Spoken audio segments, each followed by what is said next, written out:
What it comes down to is that we have to decide in Hamilton how we want to live.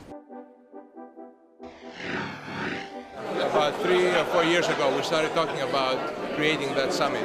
I was one of the people on the organizing committee right in the first one, and the expectation there was to bring people together to talk about the economic activities in Hamilton and take advantage of the potential that exists.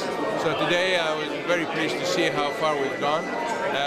People are more aware of the strengths that Hamilton has, and I'm very optimistic about what we will be achieving in the future. So I think there's a very good feeling, a very good sense of optimism, and looking forward to the future.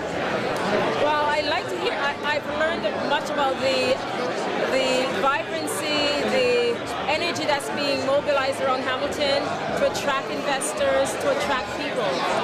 What I'd like to hear a little bit more about is the softer pieces as to how we can make sure when people come to Hamilton, they feel welcome, they feel included in all aspects of our community. Well, I really enjoyed it this morning. I truly believe there is some energy. They talk about 100 great things that are happening in Hamilton, and they are 100 great, solid things.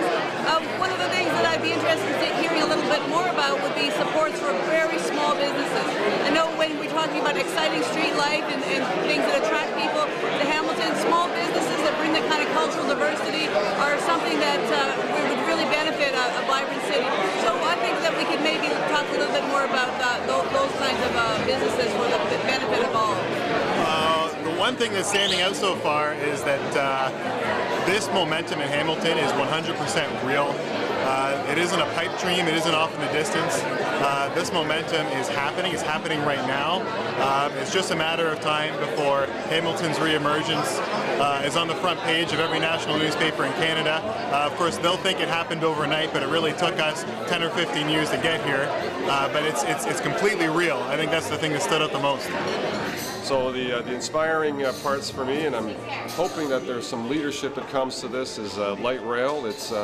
It's not only a cost, but there's an enormous benefit that comes out of a light rail investment for the city of Hamilton in partnership with the province and the federal government. Land value uptake and higher density and new business opportunities all are the greater long-term benefits that outweigh the cost. So I'm happy to hear that that's still being talked about. I think it needs to have political leadership, and I'm hopeful that that will happen in the short term. What it comes down to is that we have to decide in Hamilton how we want to live. What is the kind of city we want to live in? It is an imperative, if we want to have a healthy city, that we have higher density downtown.